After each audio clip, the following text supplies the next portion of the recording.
Assalamualaikum warahmatullahi wabarakatuh dan salam sejahtera.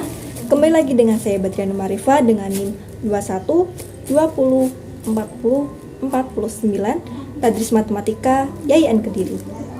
Pada video kali ini kita akan membahas tentang zakat, salah satu rukun Islam yang wajib dilaksanakan oleh umat muslim. Zakat adalah harta yang wajib dikeluarkan oleh setiap orang muslim di seluruh dunia yang sudah memenuhi syarat-syarat tertentu. Zakat memiliki beberapa jenis, di antaranya adalah zakat fitrah dan juga zakat mal. Zakat fitrah dikeluarkan oleh setiap muslim pada bulan Ramadan sebagai bentuk penyaluran dari kelebihan rezeki kepada orang yang membutuhkan. Sedangkan zakat mal dikeluarkan dari harta yang sudah mencapai nisab, yaitu batas minimal jumlah harta yang harus dimiliki agar wajib dikeluarkan zakat. Dalam Islam, zakat memiliki peran penting dalam mengurangi kesenjangan sosial antara orang kaya dan juga orang miskin. Zakat juga dapat mempererat tali persaudaraan dan kebersamaan antar umat muslim. Oleh karena itu, sebagai umat muslim, sudah sepatutnya kita melaksanakan kewajiban zakat dengan sungguh-sungguh dan memberikan zakat dengan ikhlas kepada orang yang membutuhkan. Mari kita jadikan zakat sebagai bagian dari ibadah kita untuk mempererat tali persaudaraan dan memperbaiki kualitas hidup orang yang membutuhkan. Berikut adalah tata cara zakat fitrah yang dapat dilakukan oleh kita, umat muslim seluruh dunia. Yang pertama, menentukan jumlah zakat fitrah yang harus dikeluarkan. Jumlah zakat fitrah yang wajib dikeluarkan adalah 3,5 liter atau sekitar 2,5 kg beras atau makanan pokok lainnya seperti gandum, jagung, ataupun kacang hijau. Berikut adalah contohnya. Kemudian yang kedua, membayar zakat fitrah tepat waktu. Zakat fitrah harus dibayar sebelum Hari Raya Idul Fitri. Hal ini dimaksudkan agar orang yang membutuhkan dapat menikmati zakat fitrah sebelum hari raya tiba. Yang ketiga, menentukan amil yang terpercaya. Amil adalah lembaga atau seseorang yang bantu mengurus segala kepentingan umat Islam. Yang keempat, lakukan niat zakat. Untuk niatnya ada di video sebelum ini. Zakat untuk diri sendiri, niatnya adalah Bismillahirrahmanirrahim. Nawaitu an ukhrija zakata al-fitri fardhon lillahi ta'ala. Kemudian zakat untuk semua anggota keluarga termasuk diri sendiri. Bismillahirrahmanirrahim. Nawaitu an ukhrija zakata al-fitri ani wa an jami'i zalzimuni nafaqatuh syar'an fardhon lillahi ta'ala. Zakat untuk anak laki-laki. Bismillahirrahmanirrahim. Nawaitu an ukhrija zakata al-fitri an waladi tolibin fardhon lillahi ta'ala. Kemudian zakat untuk anak perempuan. Bismillahirrahmanirrahim. Nawaitu an ukhrija zakata al-fitri an binti Badriyah Nur fardhon lillahi ta'ala. Kemudian zakat untuk orang lain yang diwakilkan, yakni Bismillahirrahmanirrahim. Nawaitu an ukhrija zakata al-fitri an Badriyah Nur Ma'rifah fardhon lillahi ta'ala. Yang kelima, menyalurkan zakat fitrah kepada yang berhak menerima zakat. Zakat fitrah dapat diberikan kepada orang yang membutuhkan seperti fakir miskin, anak yatim, janda, orang yang terlilit hutang, atau orang yang tidak memiliki penghasilan yang cukup untuk memenuhi kebutuhan sehari-hari. Yang keenam, memberikan zakat fitrah dengan penuh keikhlasan. Zakat fitrah harus diberikan dengan penuh keikhlasan dan rasa sosial yang tinggi. Karena hal ini merupakan bagian dari ibadah dan merupakan wujud dari rasa solidaritas dan kebersamaan antar umat muslim. Yang ketujuh, menyerahkan zakat fitrah kepada lembaga yang terpercaya jika tidak mengetahui orang yang tepat untuk menyalurkan zakat fitrah dengan menyerahkan zakat fitrah kepada lembaga atau yayasan yang terpercaya untuk memastikan bahwa zakat fitrah disalurkan dengan tepat sasaran. Yang kedua adalah zakat mal, yaitu zakat yang wajib dikeluarkan dari harta kekayaan yang dimiliki oleh setiap muslim yang telah memenuhi syarat-syarat tertentu.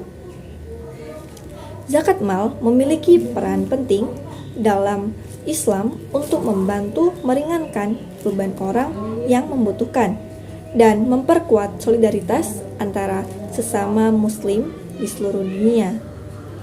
Terdapat beberapa syarat yang harus dipenuhi untuk wajib membayar zakat mal, yakni pertama, harta yang dimiliki harus mencapai nisab atau batas minimal jumlah harta yang harus dimiliki agar wajib dikeluarkan zakat. Jumlah nisab tersebut berbeda-beda tergantung jenis harta yang dimiliki. Kedua, harta tersebut harus sudah memiliki selama setahun hijriah. Yang ketiga, harta tersebut harus digunakan untuk keperluan investasi atau bisnis dan dapat menghasilkan profit atau keuntungan. Syarat-syarat terpenuhi, kita dapat menghitung jumlah zakat yang harus dikeluarkan dari harta tersebut. Jumlah zakat yang harus dikeluarkan adalah 2,5% dari total nilai harta yang dimiliki setelah dikurangi hutang dan kebutuhan hidup yang diperlukan. Zakat mal yang telah dikeluarkan harus disalurkan kepada orang yang membutuhkan, seperti fakir miskin, anak yatim, janda, orang yang terlilit hutang, atau orang yang tidak memiliki penghasilan yang cukup untuk memenuhi kebutuhan sehari-hari. Membayar zakat mal merupakan bagian dari ketaatan kepada Allah dan juga bentuk kepedulian sosial kepada sesama muslim. Dalam Islam, zakat mal dianggap sebagai salah satu amal yang memiliki pahala besar. Maka dari itu, mari kita melaksanakan zakat mal dengan penuh keikhlasan dan rasa sosial yang tinggi, sehingga kita dapat memperkuat tali persaudaraan antar umat muslim dan memberikan manfaat bagi orang yang membutuhkan. Adapun niat untuk zakat mal, yakni nawaitu an ukhrija zakata mali fardhon lillahi ta'ala. Tata cara zakat mal sebagai berikut yang dapat kita lakukan. Yang pertama, menentukan nisab harta yang dimiliki. Nisab adalah jumlah minimal harta yang harus dimiliki agar wajib membayar zakat. Besarnya nisab tergantung pada jenis harta yang dimiliki. Misalnya, nisab emas adalah 85 gram dan nisab perak adalah 595 gram. Yang kedua, menghitung jumlah harta yang dimiliki setelah dikurangi hutang dan kebutuhan hidup yang diperlukan. Jumlah zakat yang harus dikeluarkan adalah 2,5% dari total nilai harta yang dimiliki setelah dikurangi hutang dan kebutuhan hidup yang diperlukan. Yang ketiga, membayar zakat mal pada waktu yang tepat. Zakat mal harus dibayar setelah jumlah harta mencapai nisab dan telah dimiliki selama setahun hijriah. Yang keempat, menyalurkan zakat mal kepada yang berhak menerima. Zakat mal dapat disalurkan kepada orang yang membutuhkan, seperti fakir miskin, anak yatim, janda, orang yang terlilit hutang, atau orang yang tidak memiliki penghasilan yang cukup untuk memenuhi kebutuhan hidupnya. Yang kelima, memberikan zakat mal dengan penuh keikhlasan. Zakat mal harus diberikan dengan penuh keikhlasan dan rasa sosial yang tinggi, karena hal ini merupakan bagian dari ibadah dan merupakan wujud dari rasa solidaritas dan kebersamaan antar umat muslim. Yang keenam, menyerahkan zakat mal kepada lembaga yang terpercaya jika tidak mengetahui orang yang tepat untuk menyalurkan zakat mal, dan menyerahkan zakat mal kepada lembaga atau yayasan yang terpercaya untuk memastikan bahwa zakat mal disalurkan dengan tepat sasaran. Dalam Islam terdapat 8 golongan orang yang berhak menerima zakat sesuai dengan firman Allah dalam Al-Quran surat At-Taubah ayat 60, yang artinya sesungguhnya zakat-zakat itu hanyalah untuk orang-orang fakir, orang-orang miskin, amil zakat, para mu'alaf yang dibujuk hatinya, untuk memerdekakan budak, orang yang terlilit hutang, untuk fisabilillah, jalan Allah, dan orang-orang yang sedang dalam perjalanan, sebagai sesuatu ketetapan yang diwajibkan Allah, dan Allah Maha Mengetahui, Maha Bijaksana. Maka berikut ini adalah 8 golongan orang yang berhak menerima zakat.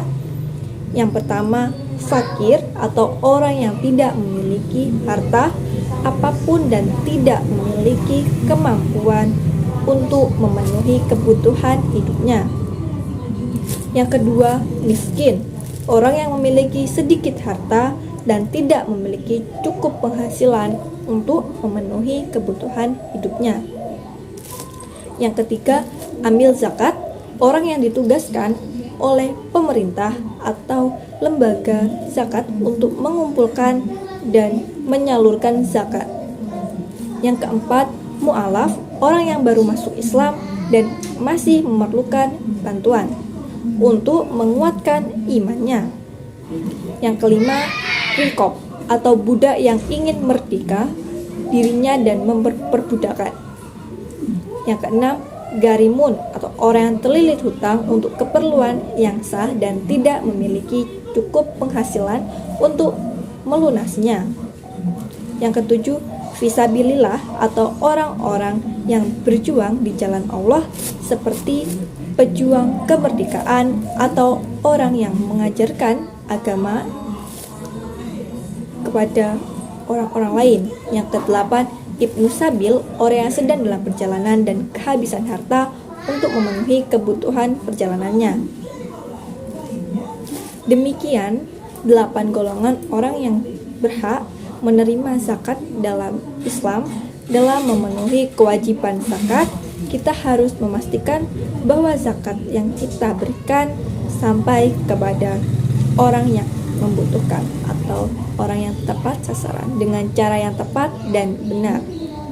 Sekian dari saya, mohon maaf untuk kurang lebihnya. Mohon maaf. Wassalamualaikum warahmatullahi wabarakatuh.